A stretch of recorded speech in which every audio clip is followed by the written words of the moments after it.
सुप्रभात बच्चों। MKD online digital class में आप सभी का स्वागत है। आप सभी कैसे हैं? उम्मीद करती हूँ कि आप सभी स्वस्थ एवं सुरक्षित अपने घरों में होंगे। बच्चों, मैं रितिका कश्यप आज आपको क्लास 3 के हिंदी व्याकरण में चैप्टर 1 के बचे हुए प्रश्न उत्तर को बताऊंगी। जैसा कि बच्चों आप सभी जानते हैं कि मैं आपको पहले प्रश्न उत्तर का आंसर बता चुकी हूँ। अब हम लोग बचे हुए प्रश्न उत्तर यानी फिलिंग द ब्लैंक्स और भी सब क्वेश्चंस हैं, उन्हें हम सॉल्व करेंगे। तो चलिए बच्चों शुरू करते हैं। बच्चों, जैसे कि मैं भाषा किसे कहते हैं ये बता चुकी हूँ। दूसरा टॉपिक है, क्वेश्चन है मेरा, भाषा के कितने रूप हैं, वो भी मैं आपको बता चुकी हूँ। व्याकरण किसे कहते हैं ये यहाँ पे बताई हूँ। और तीसरा है, चौथा है, लिपि किसे कहते हैं। बच्चों, मैंने आपको अपने पिछले वाले वीडियो में इन सभी प्रश्नों के उत्तर को बताया है। तो आज हम लोग क्वेश्चन नंबर 5 को जानते हैं। क्वेश्चन नंबर 5 है हमारा। देखिए बच्चों, क्वेश्चन नंबर 5, उचित शब्दों का प्रयोग करते हुए निम्नलिखित वाक्य पूरे करो। उचित शब्द का प्रयोग करते हुए निम्नलिखित वाक्य को पूरा करना है। तो चलिए बच्चों इस क्वेश्चन को हम लोग अब बनाते हैं। उचित शब्दों का प्रयोग करते हुए निम्नलिखित वाक्य पूरे करो। तो हमारा प्रश्न है, भाषा के डैश रूप है। भाषा के डैश रूप। भाषा के 2 रूप हैं। कितने रूप है बच्चों? 2 रूप हैं, लिखित और मौखिक। कौन कौन हुए? लिखित और मौखिक। अब हमारा क्वेश्चन नंबर ख है। चलिए बच्चों क्वेश्चन नंबर ख को हम देखते हैं। टेलीफोन भाषा का डैश रूप है। टेलीफोन से हम बातचीत करते हैं। टेलीफोन से हम क्या करते हैं बच्चों? बातचीत करते हैं। तो टेलीफोन हमारा क्या हुआ? भाषा का मौखिक रूप हुआ। क्या हुआ? मौखिक रूप हुआ। क्या कौन सा रूप हुआ? मौखिक। समाचार पत्र भाषा का, समाचार पत्र भाषा का डैश रूप है। समाचार लिखा हुआ रहता है, इसलिए क्या हुआ? ये लिखित रूप। कौन सा रूप हुआ? लिखित रूप। कौन सा रूप है? लिखित रूप है। ये भाषा का कौन सा रूप है? लिखित। अब हमारा क्वेश्चन नंबर ख है। घ है, व्याकरण हमें भाषा के डैश रूप का ज्ञान कराता है। किस रूप का ज्ञान कराता है? शुद्ध।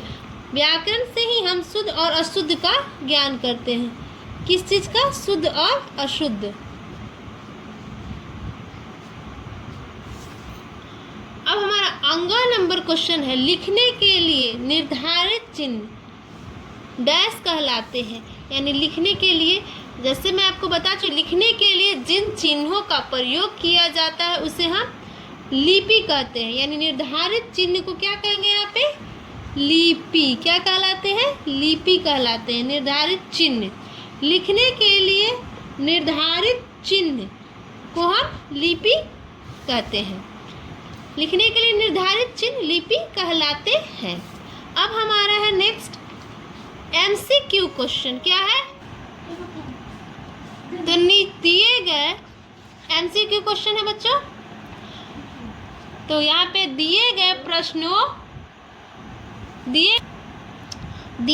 प्रश्नों के सही उत्तर पर सही का निशान लगाओ। क्या करना है? सही का निशान लगाना है। तो चलिए प्रश्न हमारा है, भाषा के रूप है।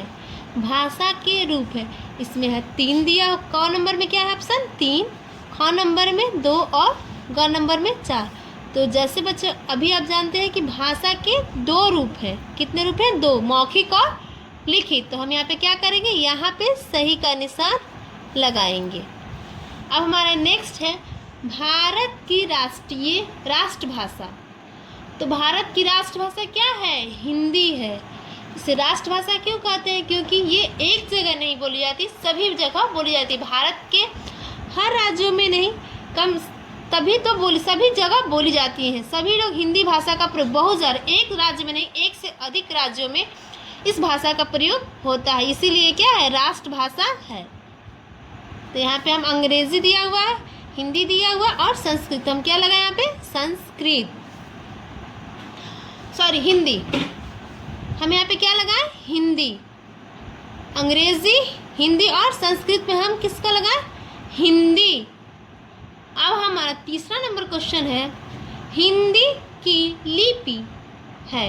हिंदी की लिपि है, यानी हिंदी भाषा किस लिपि में लिखी जाती है? ये है यहाँ पे प्रश्न।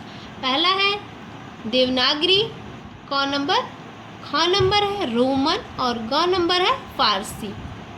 तो हिंदी भाषा देवनागरी लिपि में लिखी जाती है, अंग्रेजी भाषा रोमन लिपि में लिखी जाती है और उर्दू फारसी लिपि में। तो हमें क्या है बताना है यहाँ पे? हिंदी भाषा। तो हिंदी भाषा देवनागरी लिपि में लिखी जाती है। अब हमारा क्वेश्चन नंबर 4 है, अंग्रेजी की लिपि है। अंग्रेजी किस लिपि? मैंने अभी जस्ट बताया आपको, अंग्रेजी किस भाषा में लिखी जाती है? रोमन। तो भाई अंग्रेजी की लिपि है, तो ये संस्कृत भाषा देवनागरी लिपि में लिखी जाती है। और यहाँ पे देवनागरी भी दिया हुआ है, ये मिस प्रिंटिंग है, यहाँ पे कोई दूसरा कुछ होना चाहिए था बच्चों। यहाँ रोमन, अंग्रेजी की भाषा क्या है? रोमन। तो यहाँ पे रोमन पे हम टिक मार्क कर दिए, यहाँ पे हम रोमन पे टिक मार्क किए। अब है रचनात्मक मूल्यांकन, यानी लिखना है।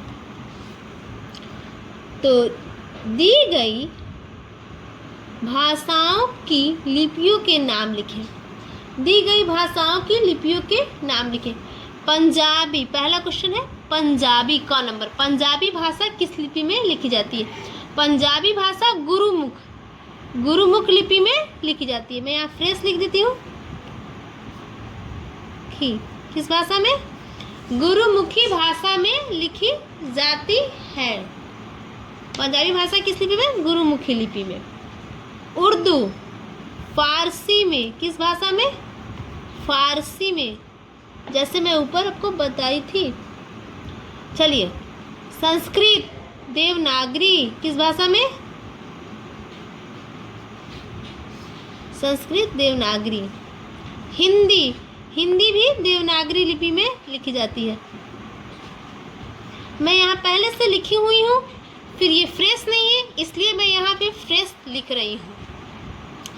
बांग्ला की भाषा बांग्ला ही होती है।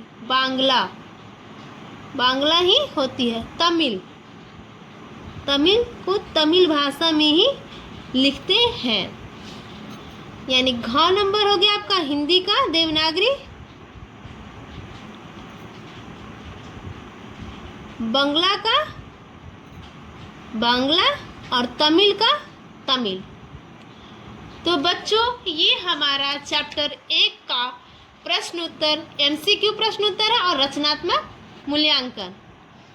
तो ये आपका बहुविकल्पीय प्रश्न और रचनात्मक मूल्यांकन, इन प्रश्नों को मैं हल की हूँ और साथ ही साथ आपको फिलिंग द ब्लैंक्स यानी फिलिंग द ब्लैंक्स को हल की हूँ, यानी रिक्त स्थानों को भी भरे हैं हम लोग। तो बच्चों, इसे अच्छे से याद कर लीजिएगा। मैं अपने नेक्स्ट वीडियो में आपको नेक्स्ट चैप्टर को बताऊंगी। नेक्स्ट वीडियो में मैं आपको नेक्स्ट चैप्टर को बताऊंगी। तब तक के लिए आप सभी सुरक्षित अपने घर में रहिए।